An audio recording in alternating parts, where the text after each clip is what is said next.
Welcome to the deep dive. This is where you bring us the sources and we really get into them. That's right. We pull out the core insights, the surprising bits, and the stuff you can actually use. Exactly. No need for you to wade through it all. We do the heavy lifting, you get the takeaways. And today, we're tackling boundaries, a huge topic. We're using the updated and expanded edition of Boundaries by Drs. Henry Cloud and John Townsend. Yeah, a really well-known source on this, and it's packed with, real stories and some profound ideas. Definitely. So our goal here is to unpack what boundaries actually are, according to this book, why they matter so much, and how navigating them can really shift things. We want you to get the heart of this material quickly, clearly. We'll start with the definition, then look at how they show up in real life. Right, the practical forms. And what belongs inside your boundaries? What's your stuff? Mm-hmm. And the common problems people run into, the pitfalls, and maybe where those issues start, often in childhood. We'll also get into some key principles the authors call laws, which sound really interesting. Yeah, they are. And we'll look at boundaries in specific areas: family, friends, marriage, work. And crucially, how to deal with the pushback. Because, let's be honest, you will get pushback when you start setting boundaries. Oh, absolutely. We need to cover that. And finally, how do you know if it's working? What does success look like here? What's the end game? Okay, sounds like a comprehensive dive. Ready? Let's do it. So, first things first. That core definition. What's the main image the book gives us for boundaries? Property lines. That's the central metaphor. The deed to your house shows exactly where your land ends and the next person's begins. Okay, property lines. So boundaries define you. They show where you end and someone else begins. Not physical lines, though, more like invisible ones. Exactly. Invisible, yeah. Spiritual, emotional property lines. They define your soul, the book says, and help you guard it. Guarding your soul. That sounds pretty important. What are we guarding? Well, a key part of it is defining what's not on your property, what you're not responsible for. Ah, yeah. And the source really hammers this point. Yeah. You're responsible to others, but only for yourself. That's a huge distinction from Galatians they reference. Responsible to, responsible for. Got it. That clears things up a lot, actually. It does. And they're really careful to say these aren't meant to be walls. You don't want to just isolate yourself. Right. They're more like fences with gates, permeable. You let the good stuff in: love, support, connection. But you need to be strong enough to keep the bad stuff out. Mm-hmm. Danger, negativity, harm. So, control over access, not total shutdown. Precisely. And the book actually roots this whole idea in God's nature, that God defines himself, he's distinct, he's responsible for himself. And since we're made in his image, well, that capacity for distinctness is part of it. Okay, that's a powerful way to frame it. So if that's the what, let's talk about the how. How do these invisible lines actually, manifest? What are the practical ways boundaries show up? Well, the most basic way, according to the source, is words. Simple as that. Words are like invisible fences. Okay. And specifically, being clear about your yes, but maybe even more importantly, being clear and firm with your no. No, that's the big one for a lot of people, isn't it? It really is. The book calls no a necessary word, sometimes even confrontational. You need it to set limits, especially against, harmful or sinful behavior from others. So clear communication is key. What else? Truth. Standing in truth, God's truth, the truth about reality, about yourself, your relationships, that sets limits too. How so? Well, think about cause and effect. Reaping what you sow. That's a truth that sets limits. And just being truthful about who you are and how you feel creates clarity, creates boundaries. Okay, so honesty creates structure. What's next? Time. Using your time intentionally, taking time off from a person or a project or even just an obligation is a way to regain ownership and set limits. Like needing space. Yeah. The book uses the example of adult children needing some time and distance from their parents to really solidify their own lives, their own decisions. Makes sense. Creating space. And related to that is emotional distance. The book is careful here. This is a temporary boundary, mainly for safety. Like in abusive situations. Exactly. It's a way to guard your heart, protect yourself until you see real, consistent change in the other person. Like genuine repentance is not meant as a permanent state, but it can be vital. That sounds really important for difficult relationships. It is. Then there's the role of other people. Sometimes you need help setting or keeping boundaries. Like a support system. Support groups, trusted friends, mentors, especially if you're coming out of situations like codependency where you maybe never learned these skills properly.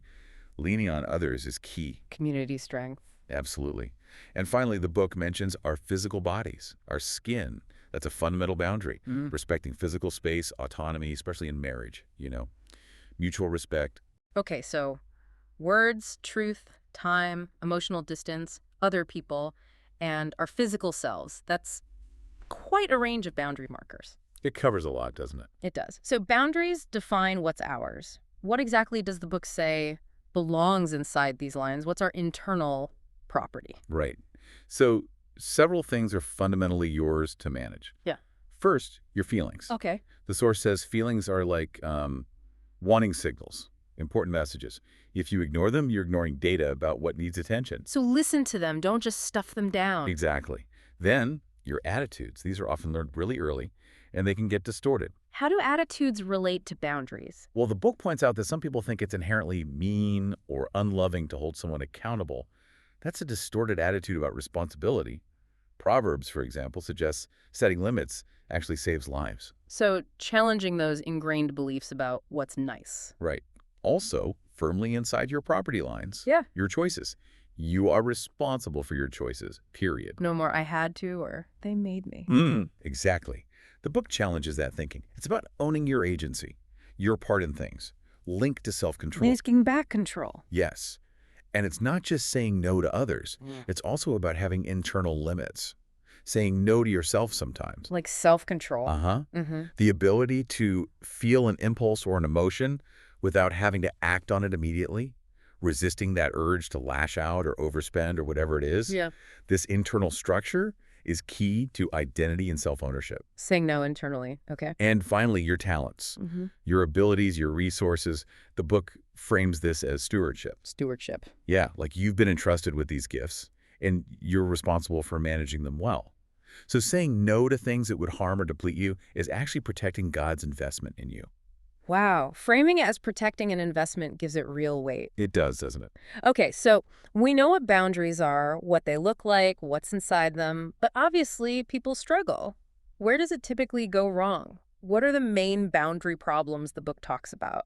It highlights three main patterns. First, the compliance. These are the folks who say yes to the bad stuff. Meaning. Their boundaries are kind of fuzzy, indistinct. They tend to melt into other people's demands or needs, often out of fear. Can you give an example? Sure, the book mentions Sherry. She's swamped, but when Phyllis calls from church needing help with a big retreat project, Sherry says yes, lies about having time, and ends up resentful and overwhelmed. I know that feeling. Or Robert, who is going broke trying to bail out his wife financially because he felt saying no was just bad. Oh. Compliance hate conflict, they minimize differences, and they really struggle to stand on their own. Sounds like fear is a big driver there. Fear of conflict, fear of disapproval. Absolutely. Then you have the flip side, the controllers. Hey, what do they do? They don't respect other people's boundaries. Someone says no to them, and they see it as a challenge.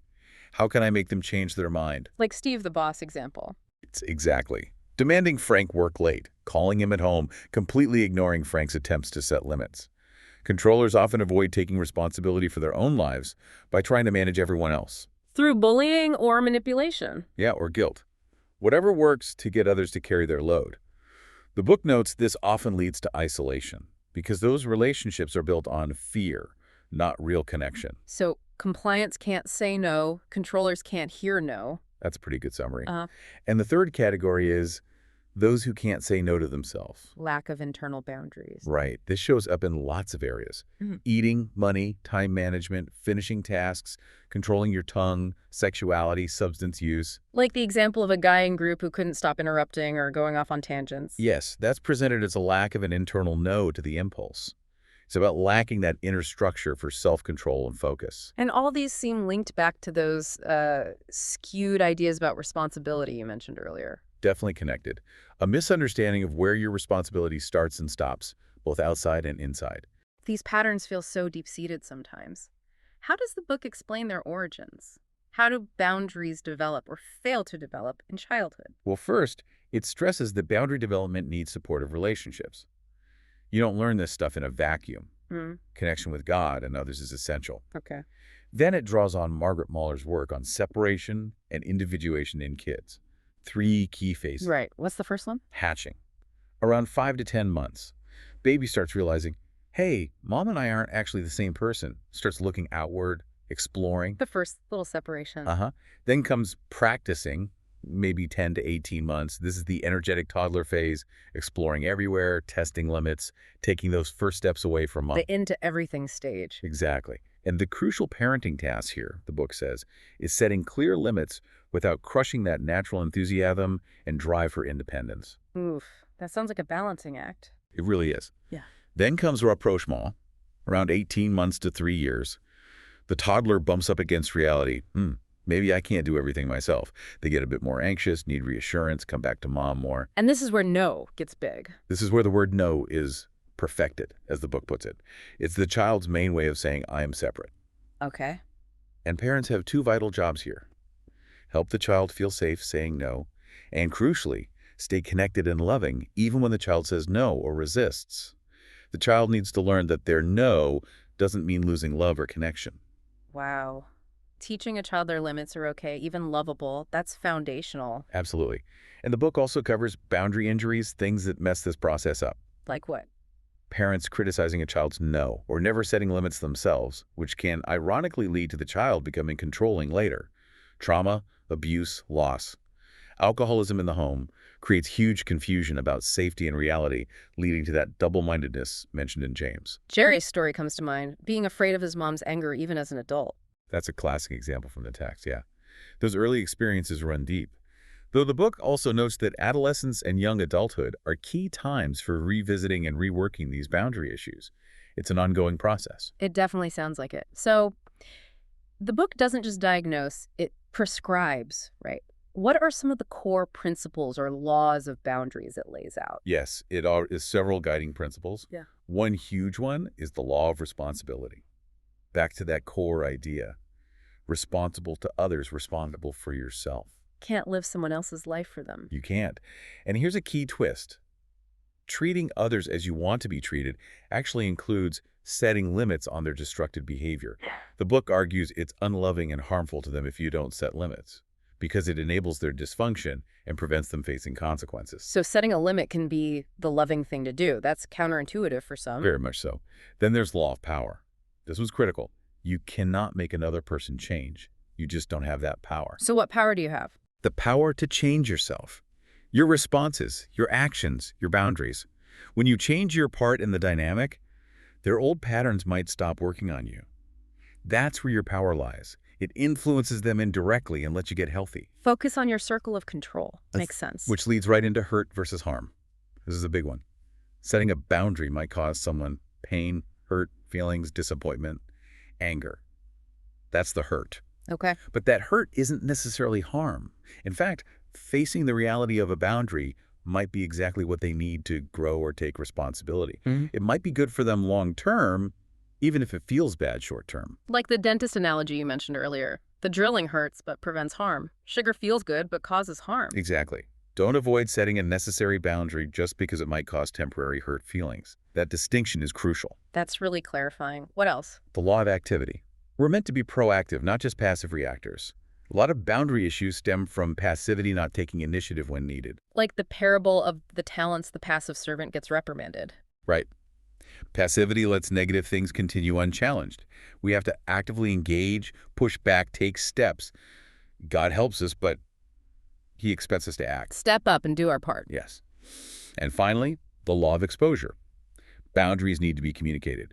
If you keep them hidden, they tend to leak out sideways, passive aggression, manipulation, resentment. Gotta bring it into the light. Yep. Speak the truth in love, be direct and honest. That's the biblical mandate the book points to. These hidden things need to be exposed to be dealt with healthily.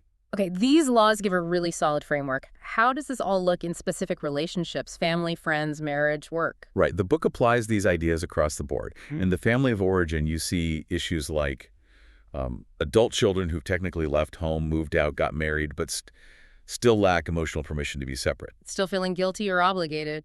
Exactly. Like Susie in the book. Or a spouse feeling like they're competing with their partner's parents for loyalty, that failure to leave and cleave. Financial dependence, keeping someone in a child role is another big one, Terry's story. Or the perpetual child syndrome, where parents still manage an adult child's life. Even if they're financially independent. Yeah. And triangulation, talking about someone instead of to them, is a huge boundary violation that keeps families stuck. Complain to mom about dad, or vice versa. Avoids the real conversation. Totally. And there's codependency, where kids feel responsible for parental messes and spiritually not leaving home, putting family tradition or pleasing parents above following God directly. The book is clear. Our ultimate allegiance is to God's family and his standards. Lots to unpack in families. What about friendship? Friendships are presented as a safer testing ground for boundary skills, often less intense than family or marriage. The book argues that setting limits actually strengthens real friendship, which is based on mutual respect. Counterintuitive again. It can feel that way. The book uses examples like Marcia dealing with her non-responsive friend Tammy or Sean dealing with his controlling friend Tim to show how these dynamics play out and how support groups can help compliant practice saying no. So good friendships can handle boundaries. Healthy ones thrive on them. Now, marriage, that's where boundaries get really complex, the book says, because of the one flesh idea. Poor boundaries are a huge factor in marital problems. How does that confusion show up? Well, communication is key, saying I feel hurt versus I feel that you are being mean. Own your feelings. Your spouse isn't responsible for your feelings or for setting your limits. You are. If you don't draw the line, resentment builds. You have to speak up. You do. And apply sowing and reaping. If one spouse is irresponsible, yelling, overspending, the other shouldn't shield them from consequences or reward the behavior. Don't rescue. Confront lovingly. Apply the law of power, too. Yes. Nagging doesn't work. Accept their choice, but then apply consequences within your own power, maybe managing finances differently or setting limits on interactions. The book also tackles submission directly. It suggests that often the submission problem is really about a controlling partner. A wife setting healthy boundaries isn't being unsubmissive.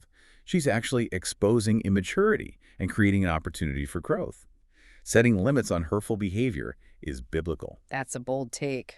It is. The book also stresses the need for time apart in marriage, not distance, but space for individual growth and nourishment, which actually fuels connection, like the Proverbs 31 wife having her own sphere. Healthy couples need both togetherness and separateness. Marriage should be about grace, not legalistic rule-keeping. Two whole individuals. Exactly. And finally, work. Boundaries here mean managing workload, setting limits on hours, clarifying responsibilities, saying no appropriately, like Jethro telling Moses he couldn't do it all. Owning your own overload. Yes. It's your responsibility to address it, not just be a victim of it. Also, being aware of transference reacting to your boss, based on old patterns with parents, for example. That can complicate things. For sure. And not expecting work to be your primary family or meet deep nurturing needs. It's an adult environment requiring adult functioning. Plus, keeping work stress from poisoning home life. That's another key work boundary. Wow. Boundaries really are everywhere. But putting them in place, that's where the friction happens, right? What about resistance? Oh yeah, the book is very clear. Expect resistance. It comes from inside you and from outside. Okay, start with internal resistance. What drives that? Mostly fear. Fear of losing love, fear of abandonment, fear of making someone angry, fear of being alone. Sometimes it's misguided motives like trying to earn love by always giving or being a martyr. And that fear of losing the good me image, the person who never disappoints. That inner critic saying you're selfish. That's a big part of it. Then there's external resistance, other people reacting badly. How does that usually look? The book highlights 3 common reactions. Anger, guilt trips, and blame. Okay, how do you handle someone getting angry when you set a boundary? Recognize their anger is their problem, stemming from their expectation that they can control you. Don't get sucked into their anger. Stay calm. State your boundary, and maybe a consequence if needed, like, I won't continue this conversation if you're yelling. Thanks, composure. What about guilt? The source says if guilt tripping works on you, the problem is yours. You're letting them control your feelings. The advice: don't over-explain or justify. That feeds into their manipulation. State your boundary kindly but firmly and leave it at that. Don't JD justify, argue, defend, explain. Pretty much. And with blame, when someone tries to make their problems your fault because you set a limit, like Regina's husband blaming her for his career issues or Brian's father cutting him off. Yeah. Don't accept responsibility for their choices or failures. Calmly confront the blame, restate your boundary, and refuse to carry their load. The book also mentions setting limits with people in genuine need, which sounds incredibly hard. It acknowledges that difficulty, but it emphasizes that you have limits. Ignoring them leads to burnout, and then you can't help anyone. Sometimes setting a limit, even directing them to other resources, is the most responsible thing you can do. And dealing with all this resistance often ties back to those earlier developmental issues. Yes, unmet needs can make you more vulnerable to fear and manipulation. That's why finding healthy support the body of Christ, a good group, is so crucial. It helps meet those needs appropriately and gives you strength. Are there steps for tackling the internal resistance? Yes, the book lays them out. 1. Own it. Recognize your boundarylessness is the issue. 2. Name the fear, I'm afraid to do this because. 3. Get support, grace, and truth. 4. Identify the specific fear loss whose love or approval are you afraid of losing. 5. Grieve. Let go of the old way or the fantasy. 6. Move. Take action. Set the boundary. Trust God. Letting go brings peace. That's a clear process, very helpful. It provides a roadmap. So it's a journey, there's resistance. How do you know you're actually making progress? What are the signs things are shifting? And what's the ultimate goal here? Good question. The source points to a few signs. One is actually feeling things like resentment or anger when a boundary is crossed. Like Randy feeling angry about being used, that anger was a signal his awareness was growing. So negative feelings can be positive signs sometimes. In this context, yes, they show you're recognizing the violation. Another sign is starting to attract people who respect boundaries.